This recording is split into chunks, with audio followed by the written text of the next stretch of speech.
नहीं है। ये किसानों के वेश में वामपंथी छुपे हुए, कांग्रेसी छुपे हुए हैं, जो देश विरोधी लोगों को इकट्ठा करके देश को भ्रमित करने का प्रयास कर रहे हैं। इनके आंदोलन नहीं है, ये तो राष्ट्रघात के लिए तैयार हैं और ऐसे लोगों को जल्दी से जल्दी सजा मिलनी चाहिए, ऐसे लोगों को जेलों में डालना चाहिए, क्योंकि ये लोग हमेशा देश के विरुद्ध खड़े हो जाते हैं। आपके आंदोलन को कहा जा रहा है कि ये किसान नहीं बैठे हैं। भाई साहब यहाँ से निकलोगे ना, यहाँ से चाहे हिंदी में पूछो चाहे इंग्लिश चाहे पंजाबी, क्या बोलूँ बताओ आप मुझे। हिंदी में ही बोलिए। मैं आपको ये कहना चाहता हूँ, आप कहते हो ना ये किसान नहीं बैठे हैं, ये सब बेवकूफ थोड़ी बैठे हैं। नहीं, ऐसा कहा जा रहा है, जो गोदी मीडिया है कहा जा रहा है। गोदी मीडिया में देखो, या मीडिया वाला कोई भी आता है ना, हमें गोदी मीडिया सब लगता है, क्योंकि नेशनल चैनल में सब यही दिखा रहे हैं ये किसान नहीं है। नहीं, पहली चीज हम लोग ऐसा नहीं है। देखो किसान का मन नहीं करता अपनी फसल को छोड़ के आए, बीच में गेहूं बोया हुआ, पीछे गेहूं की रखवाली करनी, अपने घर बार छोड़ के आए, ये सारे किसान बैठे हुए हैं, सब कुछ छोड़ गए। मीडिया का एक वर्ग जो आपको खालिस्तानी बता रहा है कि इसमें किसान नहीं है। हाँ, अब देखो, आपको कोई खालिस्तानी लगता है? कैमरा घुमाओ हुआ, कोई खालिस्तानी लगता है आपको? टेररिस्ट लगता है कोई आपको?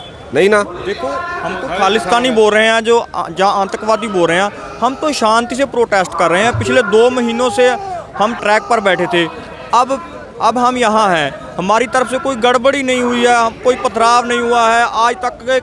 मेरे हिसाब से तो ऐसा कोई प्रोटेस्ट हुआ ही नहीं है, इतनी शांति से हो, इतना लंबा हो और इतनी जनता हो उसमें। और कहते हैं आतंकवादी बैठे हैं, कौन आतंकवादी लगता है? सिखों का, पंजाबियों का इतिहास है, हिंदुस्तान की रक्षा की इन्होंने आज तक।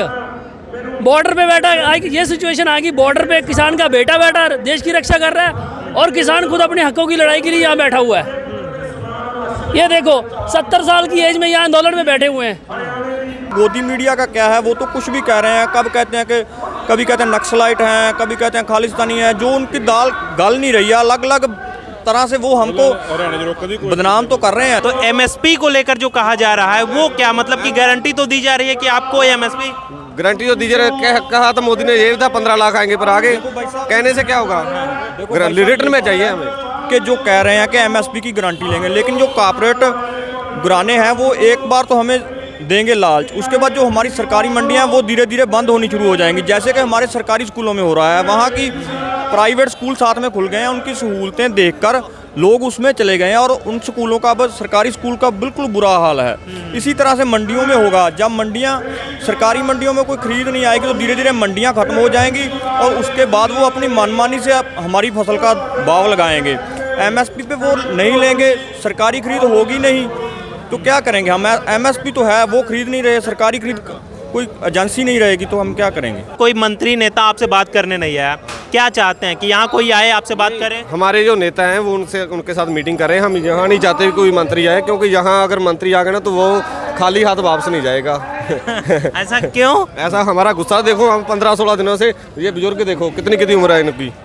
हाँ, तो ये इस टाइम में इनको बिस्तरे में होना चाहिए, वो सड़कों पर सो रहे हैं। रात बारिश भी आई थी। ये बोल रहे हैं कि इनको बाहर से फंड आ रहा है, वो कोई जो देश में फिरकूवाद पैदा करना चाहते हैं, उनकी तरफ से हमें कोई फंडिंग नहीं हो रही है। हम अपनी फंडिंग खुद कर रहे हैं, और हमारे घरों में ये सब कुछ है। हमारे घर में हम साल भर का गेहूँ रखते हैं, तो हमारे उसी के हिसाब से हम चले हैं। हमने अपनी, ये हमारी बिल्कुल हमारी होंद का सवाल है, तो हम अपना पूरे का पूरा सब कुछ दाव पे लगा कर आए हैं। ये हमें, ये नहीं कि हमें कुछ भी, चाहे कुछ बेचना भी पड़े, चाहे कुछ भी हो, हम फंडिंग के लिए हमें कोई दिक्कत नहीं है। पर ये नहीं कि हम ये कानून को कभी नहीं लागू होने देंगे। ये हमारी होंद का सवाल है, हमारे स्वाभिमान का सवाल है ये। अगर मोदी की ये मूंछ का सवाल है तो हमारे पेट का सवाल है।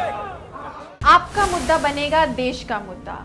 मॉल्टिक्स ऐप पर शेयर करिए अपनी बात हमारे साथ, हम उठाएंगे आपकी आवाज़।